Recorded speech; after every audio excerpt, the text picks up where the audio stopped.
Ooh, we can do a Twitch now too. They changed it on Zoom.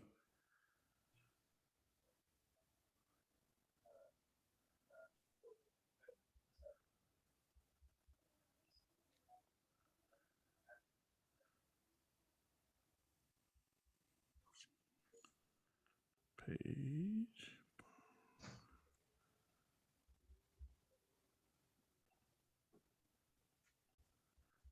All right, going live in 10, Amen. 9, 8. Here we go.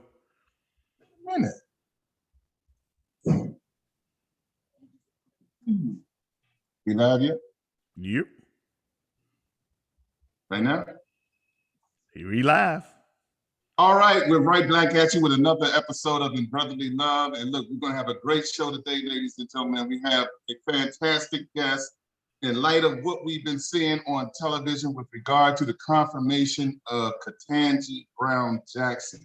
I decided to invite in one of my good friends and retired United States District Court Judge, Alexander Williams. Yeah, Alexander Williams. All So right. again, yeah.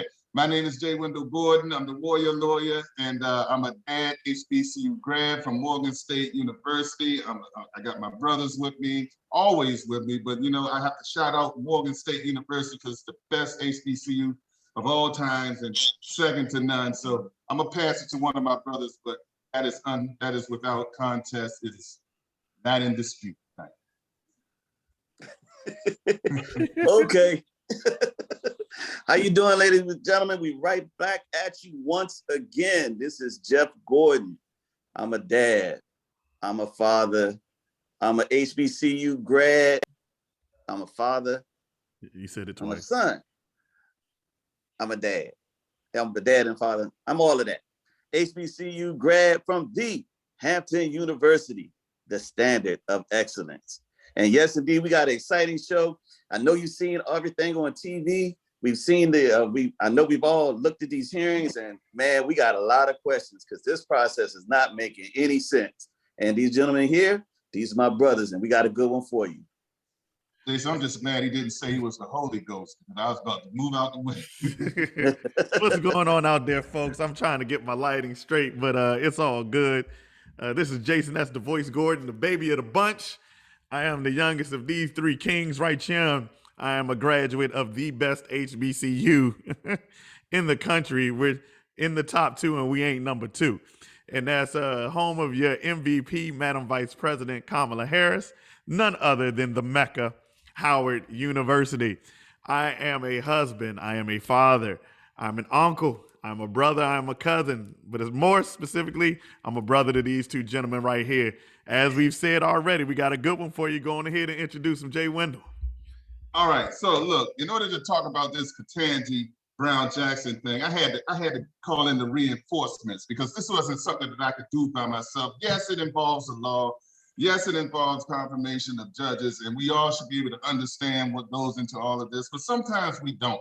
And sometimes we need a little help from our friends to help us navigate through some of these conversations, help us get a greater understanding of what it's like to be in front of a Senate or to have to be confirmed in front of the Senate. And as you know, all Article 3 judges, I would imagine these lifetime appointment judges, they have to be confirmed by the Senate. They're appointed by our president and they're confirmed by the Senate. And many of them go through probably similar hearings, such as the one that we see Judge Ketanji Brown Jackson going through, maybe without the vitriol, maybe without the theater that we see today, but they all have to go through it. So I brought in, again, retired Judge Alexander Williams. And look, not only is he a retired judge, and not only is he someone who I probably shouldn't call him a friend online because, but he's a mediator now. So, you know, he's retired. So maybe I can, we'll see how that goes. But nonetheless, he's here with us today. He was, I believe, the first African-American state's attorney for Prince George's County, first African-American federal judge out of Southern Maryland, I believe, Judge, and please correct me if I'm wrong, out of Southern Maryland to be appointed to the bench. And he has been through this Senate confirmation process. So Judge, without any further ado, You can introduce yourself, and you're going to jump right into this because I'm sure a lot of us have a lot of questions, and we just want to educate and inform our audience about what we're seeing on television, on CNN, on C-SPAN with regard to our nominee, our Ketanji Brown Jackson, the first to be the first appointed Supreme Court justice who happens to be African-American female. So, Judge Williams, have it. Yes, Jay Wendell and the brothers, I'm certainly pleased to be here. And I will say, I also am a graduate of the HBCU, the Mecca. I've got 3 degrees from the Mecca, and everybody in my family has graduated from a historically Black college university. My 3 sons, as well as my wife. And I will say that I have something that you all don't have. One more thing, I'm a granddaddy. Yeah, so y'all talk about y'all the father, I'm a granddaddy. So, but it's just great to be here. And as Jay Wendell said, I formerly was the elected state's attorney down in Prince George's County for 8 years, and then was nominated by President Clinton to serve on the United States District Court for the District of Maryland. I served in the Southern Division, one of the 10 federal judges. We had 4 in Greenbelt, the Southern Division, and 6 up here in Baltimore. So I know a lot about this process. Of course, I'm one of the smaller dogs, not a Supreme Court person. So my confirmation hearing was a little different. When you talk about U.S. District Court judges, then the next level, the courts of appeals, but all the marbles are out here right now. And that's why you see this big, I call it a circus that's going on right now. Because again, the Republican Party simply are afraid that it's going to be a philosophical change in personnel. So they're working hard to defeat her. And at the same time, they're trying to play and showboat for their base. That's what this thing is all about. And as I said before, I have seen a lot of confirmation hearings. I started watching them when Clarence Thomas was up, and watched all of the rest since then. So it's an interesting process. And I went through a little bit of crisis, which we'll get to whenever you all are ready, but mine was a little different. So Jay Wendell, let me know when you're ready to ask the next question. I'm ready to roll. If you start talking about, go ahead, Jason, because I can roll on this one. Nah, we ready. I mean, so we've all, like I said, we've all been seeing what's going on, and I know we briefly talked about it earlier, but as confirmation hearings go, and I know you said this was a big circus, is this even more out of the ordinary? I mean, I understand the extraordinary circumstances, being the first African-American female Supreme Court justice nominated, but why are we going through all of this? I mean, it's almost insulting. Like some of us are like ready to go and mount up and see what's going on down there for real. So why is all of this going on for her in this manner? Yeah, Jeff, you asked, it's a great question. And even though Supreme Court confirmation hearings are very important and they're a little different than the other federal judges have to go through, this one is far different because you've got division in our country so much. And then you have senators out here, I call it showboating and trying to mislead the public, take advantage of the public, and they're trying the best they can to cater to their base. And they're getting ready for the 2024 presidential election and also the midterm elections this year. And all of this, I call it speeches. They're making speeches. They're not asking questions. The consent and approval process should not be this kind of foolishness, and it's shameless just to see, particularly Graham of South Carolina and Cruz out of Texas. They're hollering, they're screaming, they're shouting at this woman, and it's just so, like you say, it's embarrassing and it's insulting, because what we have before us is a Black woman who is probably the most qualified Black a candidate, not just Black, a candidate. No, I'm about to say candidate, period. Court. you know, she born in DC, grew up in Miami, and went to the public schools. Her mom and daddy were graduates of historically Black colleges. Her brother went to Howard University. And then she excelled and got into Harvard Law School, editor of the Journal, clerk for 3 federal judges, including a Supreme Court justice, a federal public defender, was the vice chair of the Sentencing Commission. She then was, she was on the U.S. District Court for the District of Columbia, then moved up to the Court of Appeals. Yeah. And now she's a nominee. This woman is highly credentialed. Well, look here. They are trying to assault. I have to shout out myself, because I had one of the final cases that Ketanji Brown presided over in the U.S. District Court in Washington, D.C. Yes. So kudos to me. I actually had a case in front of a Supreme Court justice. So you know what I mean? That's right. But no, her credentials are impeccable.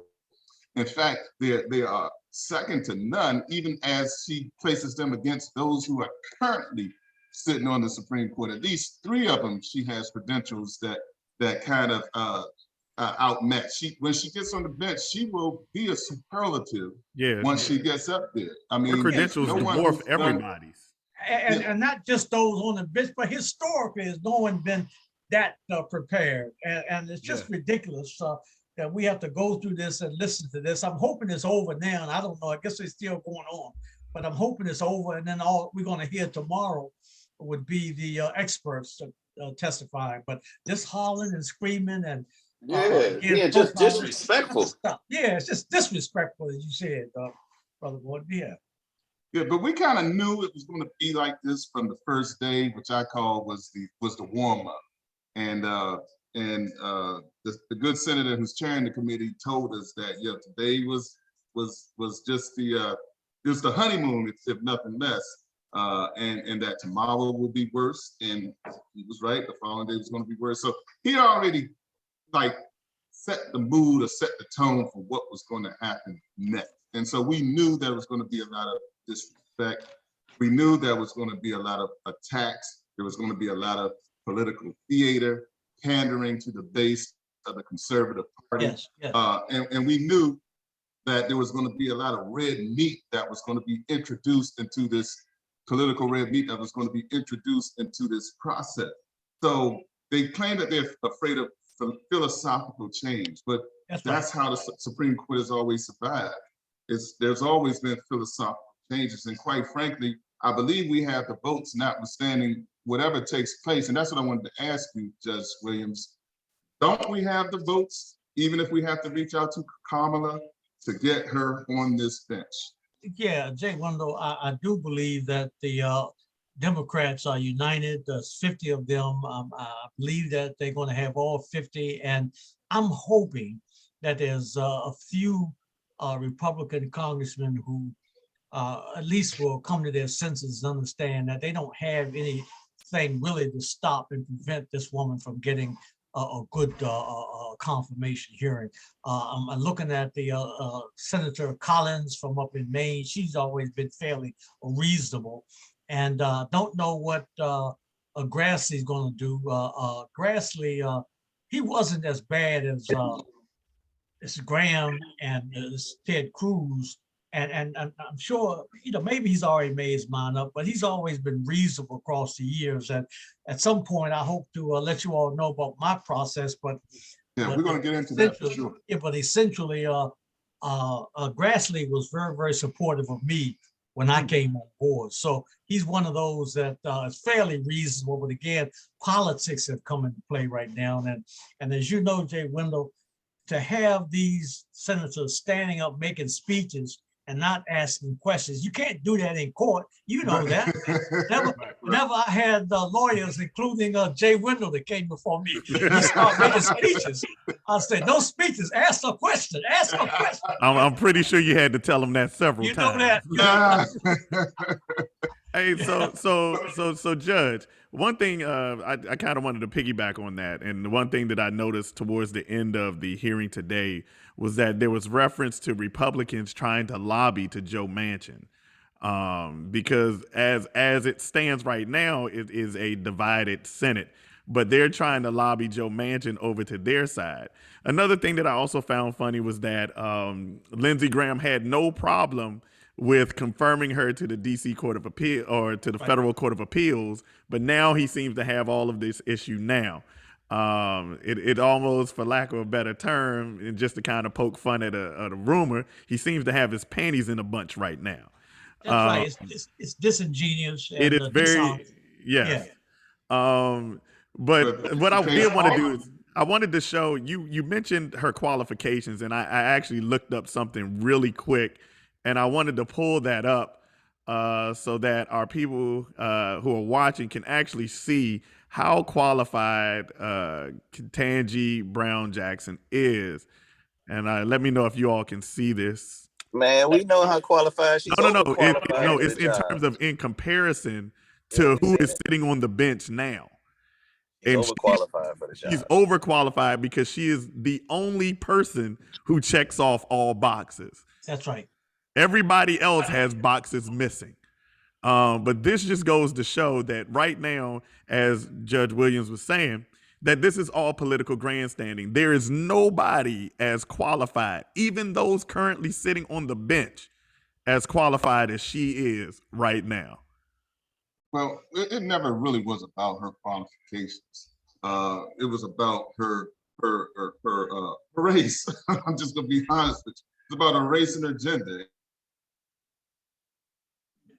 and that has been what has disqualified a lot of us from achieving the success that we were made for from the very beginning. We've always, just like you said, Jason, instead of walking, we have to fly to our station in life. And if we aren't able to fly, a lot of times we won't be able to jump over or clear some of the impediments and obstacles that are in our way. Judge Williams, I have to go back to your particular situation. Get the phone call. I don't know if it's directly from the president himself, President Clinton. I don't know if he sends you a missive or some type of communique saying that you are his nominee. But when that happens, what happens next? First, tell me about the euphoria, because it's got to be something that comes with that. But what happens next when you get that communique where you're being tapped for service for our country?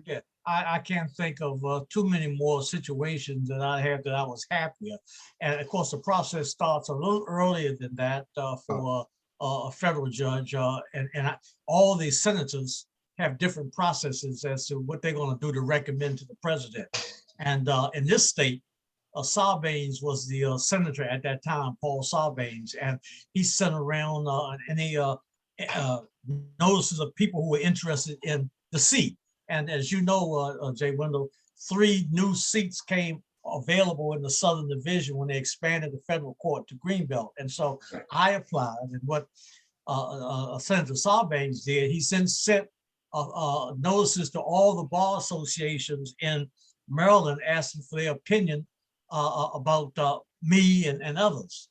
And I got all good, strong recommendations from the bars of Maryland State Bar. They didn't know me that well, but they certainly said he's qualified. He's been state's attorney, he's taught it, he's practiced law a little bit. Right. And so I didn't have any problem. All the black bars, the Monumental Bar, the J. Franklin Bar, all of them, right. Women's Bar. But when it got to the American Bar Association, they had problems with me. But the process, essentially, the senators recommend to the president those federal judges that sit on the United States District Court trial judges. And so Sarbanes sent my name to the president, and the president then notified me, and then article came in the newspaper that Alex Williams, the state's attorney for Prince George's County, has been nominated by the president for a United States District Court judge for the District of Maryland. And of course, as soon as you found out, it went to the papers, or it went to the papers first. Yeah, went to the paper. Yeah, went to the paper. Well, I found out. Once Sarbanes called me up, and he told me, "I am recommending you to the president." And the president was going to pretty much do what his Democratic senators wanted. So I felt real good about it at that point that I was going to get it. But the process, as I said, got a little more complicated because the American Bar Association, who's had a role at that time of vetting and making recommendations, they went to work and they did a job on me. They also recommended Thurgood Marshall when he was trying to get Second Circuit, found him unqualified. So I didn't feel bad about it. Okay. You were in good company. Shoot. That's right. That's right. Mostly historically white lawyers, and they didn't let black lawyers come in. That's why we had the National Bar Association had to be created because it couldn't get in the bar. But anyway, they get in the process, and they have 3 recommendations. They can either send well qualified, or qualified, or not qualified. And after this person who was designated as my vetter, he was out of Maryland, one of the law firms here, he supposedly talked to a number of people, and he came back, made a recommendation to the standing committee that I should be rated not qualified. And then when that happens and you're notified, then you get a second chance to get a rating. Mm-hmm. And the second chance is an independent person. And in this case, somebody from the, I think it was the third judicial circuit, somebody from New Jersey. In fact, it was Justice Brennan's son, who was a lawyer. He then came and he vetted me, and he found me qualified. And so it was a split. The majority of the standing of people voted not qualified. And then there was a minority that voted qualified. So that's what I had to deal with. But fortunately, the president didn't pay any attention to the ABA. Good. Said to hell with it. And all of the senators didn't pay attention to the ABA. And I'll say this, the Republicans were particularly angry with the ABA because they had unqualified some of their people who would come by. I remember that controversy as it began to prove. Yeah. And now they don't even So they didn't like, and they also gave Thomas a real low recommendation. So they never liked the ABA. And then, so when I came before them for my confirmation hearing, all of the senators took an opportunity to bam and bash the ABA. And Grassley and the old man from South Carolina, Strom Thurmond. Thurmond. Oh, you were back in the Strom Thurmond days? Orrin Hatch supported me, and the boy out of Pennsylvania, I forgot his name, but they all supported me, and I ended up getting 98-0. There's 2 absent. I got 98-0, a confirmation. That's unanimous. Didn't have any problem with me. It was just the ABA. So, but my process became complicated when the ABA recommended me as not qualified. And you know what happened, Jay Wendell. The Baltimore Sun picked it up, the Washington Post. They had headlines of Prince George's prosecutor found unqualified. Right. And it was real embarrassing to my family, to my supporters, and it was a tough moment for me. But I ended up all right. Did there come a time when you wanted to withdraw your nomination? No, I was not going to allow them, the ABA and those guys that were against me, I was not going to allow them the opportunity to put their own guy that they could control in there. I said, no, I'm staying in. And so I never did. And my supporters told me, do not withdraw, do not back out, hang in there. And then the National Bar Association, they voted me well qualified. And they said, we're going to do a battle for you. Yeah. And they did. President down there in Miami, you remember him, and then H.T. Smith back there. That's right. He battled, and his president to be, what was her name, from New Jersey? What was they were powerful. But they came on board. They said no way. They said if Alex Williams is not qualified, none of us gonna be qualified. And quite candidly, and I'll tell the listeners, I was President Clinton's first Black nominee to the federal court. That was the first. Is that right? And that's right. And they went right after me. But I wasn't going back down at all. I'm like, Mosby said, I'm built for this. I was built to fight. And There you go. I'm a DC native and a Howard Law guy. Now, no way I was going back there. He's pushing that Howard thing, and I can't even say anything tonight. Yeah. Usually I want my brother hard about this Howard University thing. But there you go, HU. You know. So I gotta admit that Howard does put out some decent people. That's right. They came out in the 60s, y'all. Man, even a broken clock is right 2 times a day.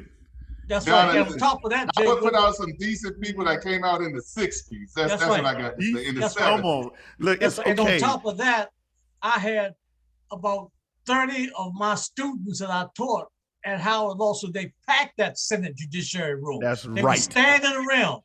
Wasn't enough chairs. They were standing around, glaring at the ABA. Man, that took the stand and was talking about why I wasn't qualified. Ridiculous. What you saying, Judge? You had him pull up, Judge? You had him pull up on him? You got to pull up. That's right. Gotta pull up. That's right. Well, I mean, Judge Ketanji Brown had a rally outside of the Capitol. That's right. A couple of days ago. I mean, it was a sea of red out there. Oh yeah. I'm gonna tell you. Yeah. Jay Wendell, they do not want this smoke. Hey, Jay Wendell, you know, and Jeff, we all know that the last thing you want to do is get I'm telling you, the Deltas will get this thing started. And it's not just the Deltas, the AKAs will come to their aid. Oh no. You know what I say together. About that? Hey, ain't nothing more intimidating than a bunch of silver-haired black women in mink coats. And mink coats, brother. You don't want to scare them up. You don't want that smoke. You don't want that smoke. You don't want it. Not at all. But Judge, you did say something very interesting in the beginning of our session. You said that you hope that there's some Republican support. Why is that important? Because once you're appointed, you're appointed for life. So who cares how you get there and whether or not you had the support of one party against the other in a divided nation? What you care about is elevating to that bench. So why is that important? Yeah, and I'm hoping that I'm hoping that the conversation about the West Virginia senator mentioned. I'm hoping that he doesn't fall prey to that nonsense and go on the other side. I mean, we all would lose respect for him. I'm hoping not.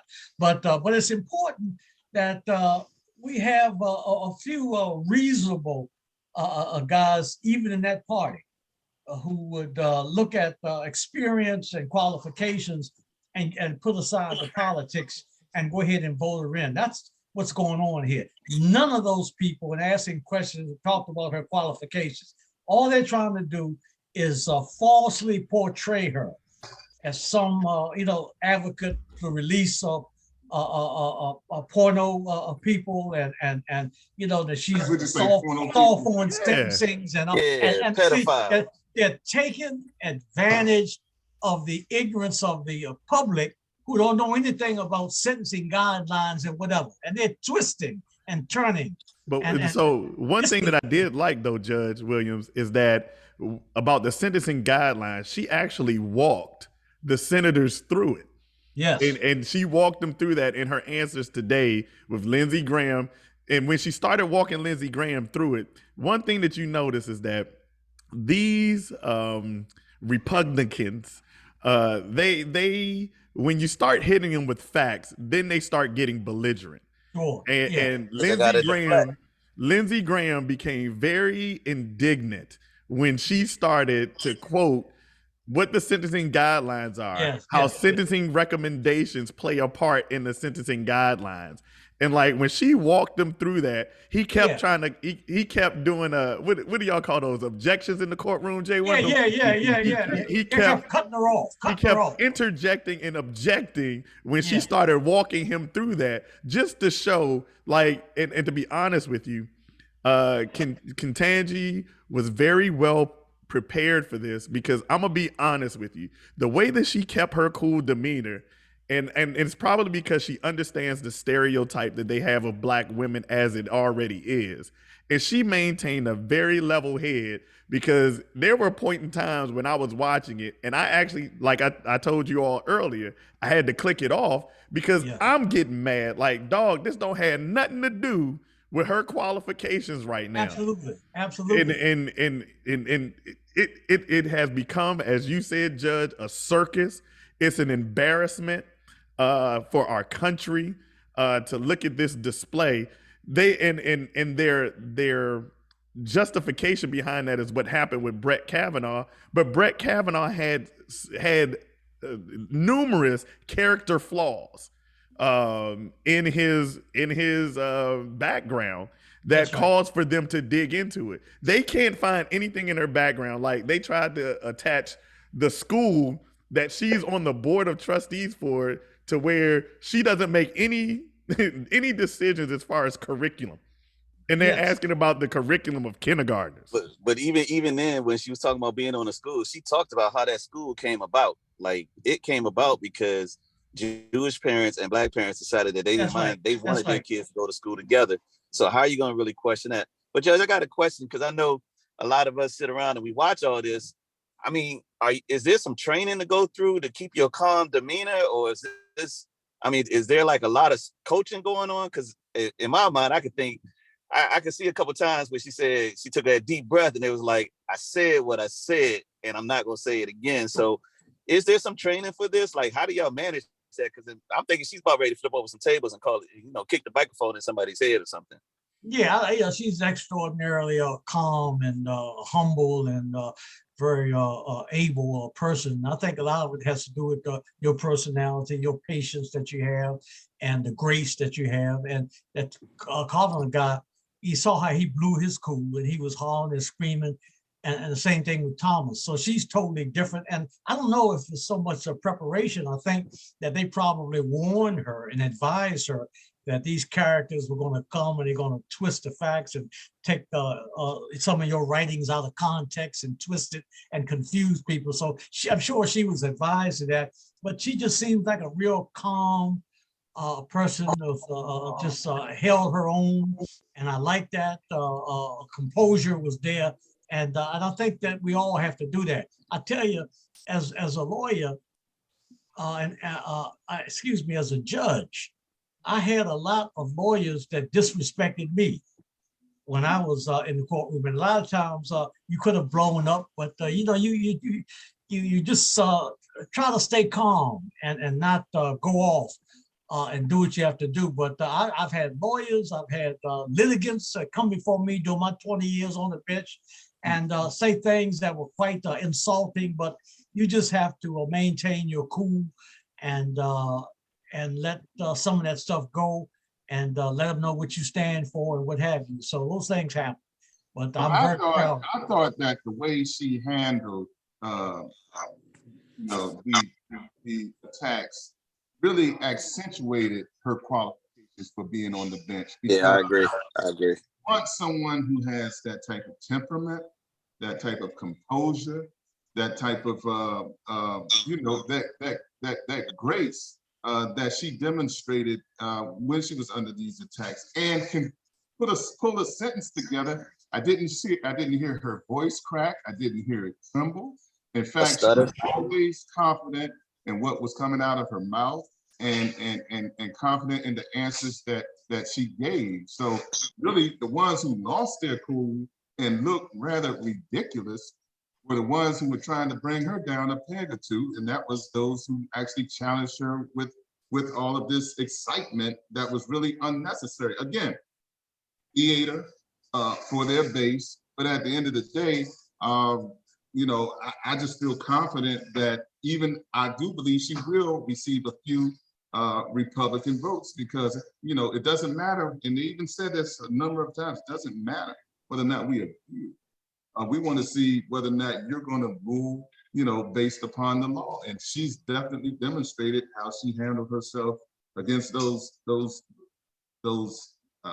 very active senators, that she has everything that it takes to be a great justice.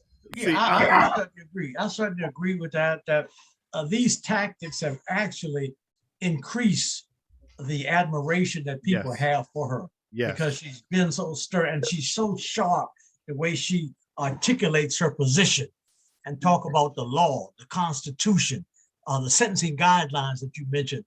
she's just on top of that, and she's just a brilliant legal mind, and she's exactly what we need to be on the top court of this country. And I'm just enjoying her more so than these. And again, as far as I'm concerned, these nothing but clowns. Yeah. I know I hate to say it that way, but that's what's going on. And you're absolutely right, Judge. As I was researching today, I saw it was a quote that was in the Los Angeles Times by Nadia Brown, who's a professor at Georgetown and Georgetown's College of Women and Gender Studies program chair. And she said, and I quote, "This is just a master class in how Black women have to be patient and have to be fully composed in responding to things that are meant for destruction. These are the kind of attacks that Black women get in their professional roles." And I think that this is being highlighted as we talk about Women's History Month. I think that she is a brilliant example of exactly what Black women have to face on a day-to-day basis in their professional lives in dealing with these kind of attacks. Like, because again, we talk about her composure. She has to be very well composed, because they'll say that Black women are angry and are emotional. And I agree, like the way that she has composed herself has been a masterclass in just how Black women have to exercise their duties in order to achieve these sort of roles. And Jason, you're absolutely correct. I teach a law class at Howard. I teach a course called Public Ethics, and most of the students are women.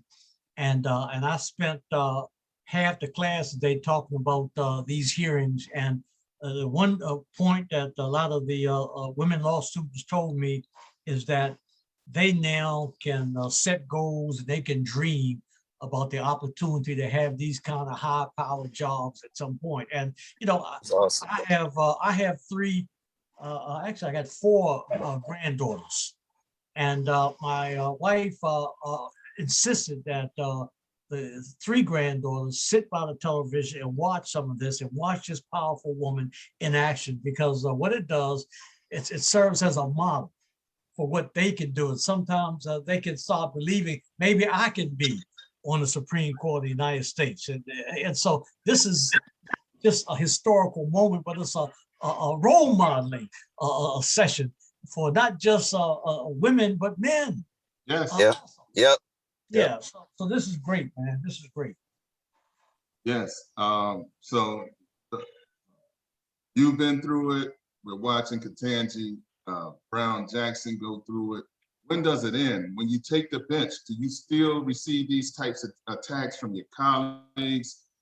This is a new era of media attacks. Are we going to see a maelstrom of media attacks upon her when she decides to lift her voice and ask a question, or her, or even write an opinion on the Supreme Court? Is she going to be looked at this magnifying glass?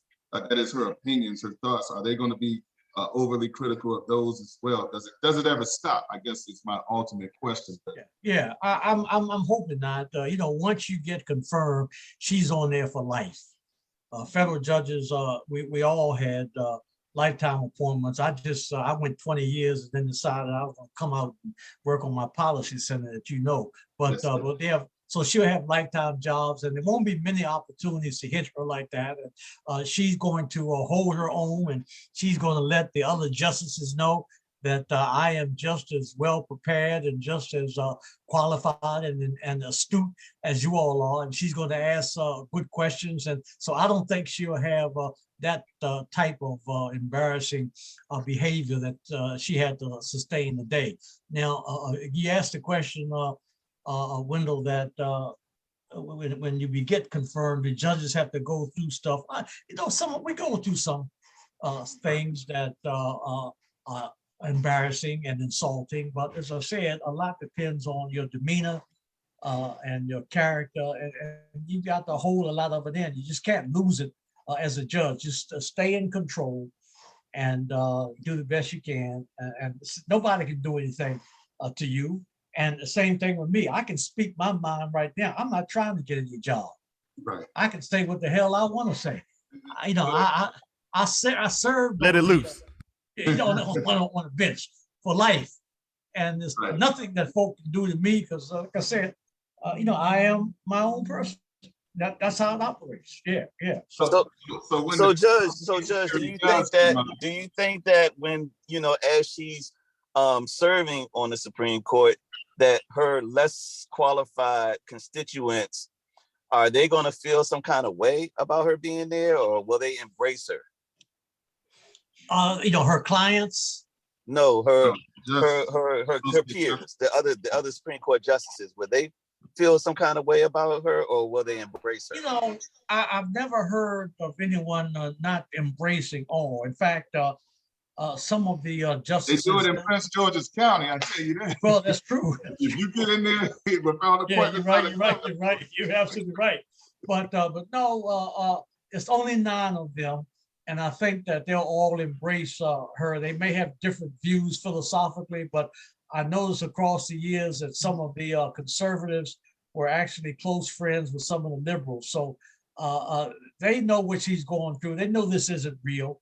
And I think once she gets on board, it's going to be some tension, obviously in some of the hot button issues that's out here, and she takes sides. But by and large, I think they're going to respect her. She'll be brought in as one of their colleagues, and they'll have lunch together and chat. I'm confident of that. I don't think it's going to be a problem. But Judge, I didn't get the sense that she's a true liberal either. I don't see her as being a liberal justice. I'm looking at her. I'm looking at her background. I'm looking at her credentials. She's done great work on her own, but I don't see her as someone who's completely on the liberal side. I see her more to the center. Am I wrong in that? Do you see that? And the reason why I say that, because I was looking at some of the things she says, and even though she did her work at the public defender's office, she'll still sentence you behind 29 years for some of these crimes. You know what I mean? I just didn't see her as this fine exemplar of liberalism. I saw her as someone who fits, and I think she's going to be in her own mode. I don't think she's going to be a Thurgood Marshall. Correct me if I'm wrong. I just don't see her being a Thurgood Marshall. She's not going to be a Clarence Thomas. But she's going to be a Judge Ketanji Brown Jackson, whatever that is. But I do not see her as a liberal. Judge, I mean, she comes across to me as exactly what you would want a Supreme Court judge to be, or any judge. Period. I mean, they follow the law, they follow the facts, and regardless of their opinion, they're going to make their decision based on the law and the facts and all the other factors that are presented, taking her personal opinion out of it. So I think really, she would be the one that if she spoke, I think everybody would be like, oh, well, we already know she did whatever, we know her methodology. I agree with Jeff. I agree with Jeff that it's about listening and looking at the law, looking at the facts, and making a decision that's fair and just. I think that she certainly would do that. We don't have to call her conservative or moderate or whatever. Just do your job and do the right decision. Understand that you represent all people, and that your decision should not be political in the sense that because my party wants me to do this, I've got to vote this way. And that's what some of the conservatives are doing. They're just voting politics. So you want a judge, as Jeff said, just to listen to the facts. And I don't know what Jay Wendell would call me on the judges, whether I was middle of the road or liberal or I call you or long ball hitter. I don't know how I was viewed. Maybe you could tell me, Wendell.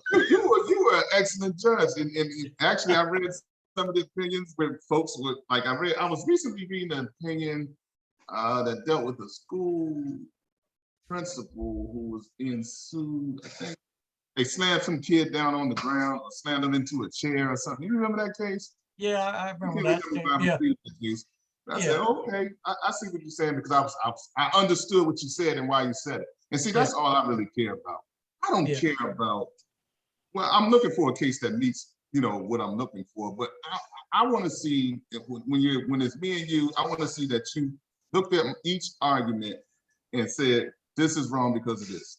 This I disagree. And give people a fair day. Give That's people all a fair I day. don't like. What I don't like is when they skip whole arguments. They don't even address my arguments, and then they come up with a different decision. I don't like that, and I never seen that from you, but I've seen that from other judges where, okay, they got this. They're disputed facts, Sure. Yeah, one balance. They can mention in the opinion. The opinion means like you never even said some of the stuff that you actually said. So I don't necessarily like that, but that's just law. That's just practicing law.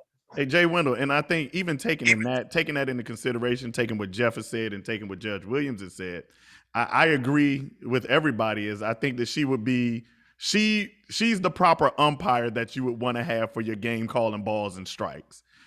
She's going to call it as she sees it. Does it fit inside the strike zone? If it fits inside the strike zone, it's a strike. If it's outside the strike zone, it's a ball.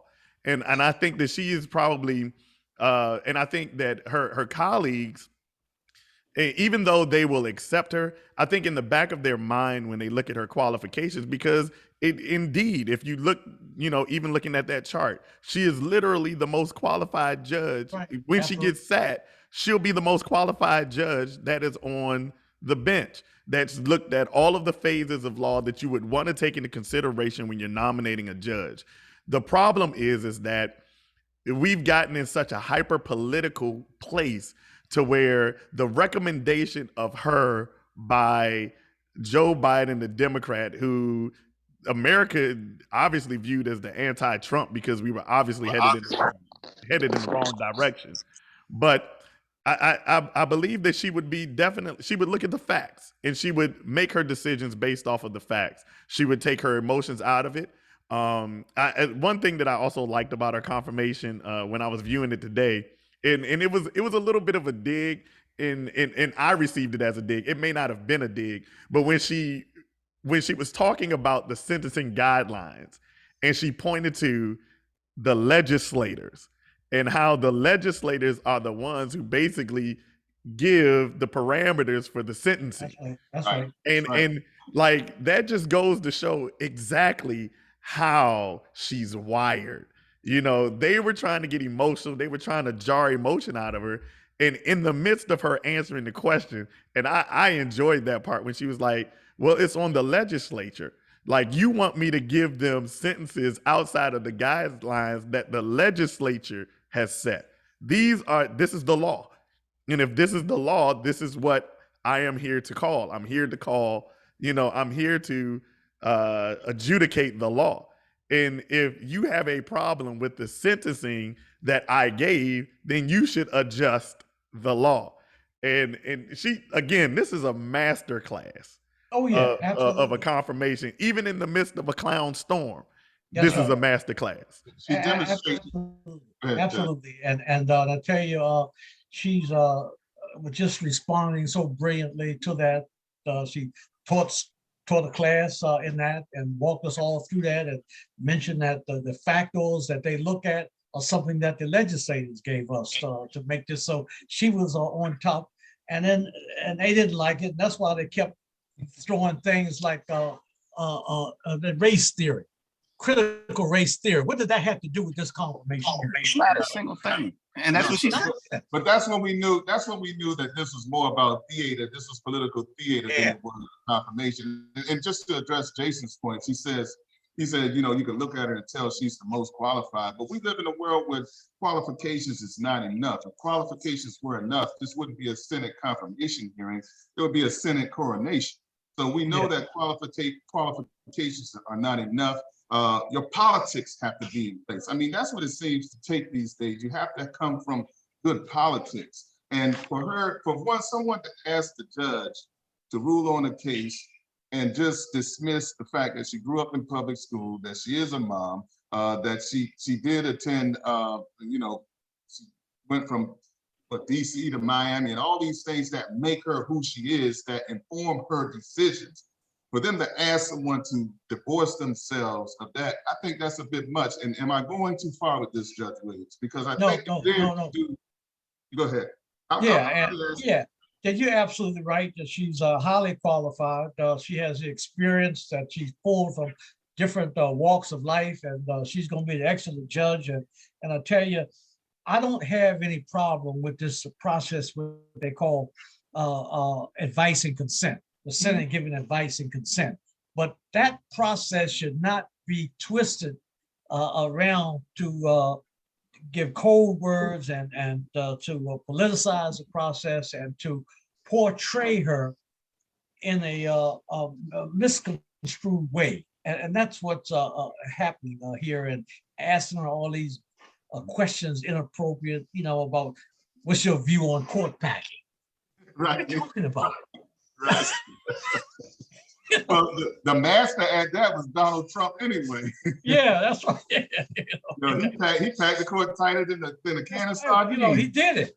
With morons. And check this out. And another thing about her, you talk about putting their emotions in their prose or in their opinions. I think Sotomayor writes very passionately, especially when she comes out on her minority opinions. And it is a clarion voice that we kind of always look to. Okay, if this case went down a certain way and it seemed like it's really bad, where's Sotomayor? Everybody's looking. I mean, you actually look for her dissenting opinions, or you look for her opinions, because she actually was the one who was holding the fort down, hopefully before Judge Ketanji Brown Jackson gets on the bench. She's the one who's been really holding this fort down and really speaking up about the injustices that she sees, and calling her colleagues to the carpet on some of their decisions. Do we expect Ketanji to be that way? Well, I'm hopeful, because I see Sotomayor is a very admirable Supreme Court justice. And Judge Alexander Williams, you know far more about this than I do. What is your opinion on what we need to do to kind of bring some balance back to this bench that has been conservatively the Supreme Court?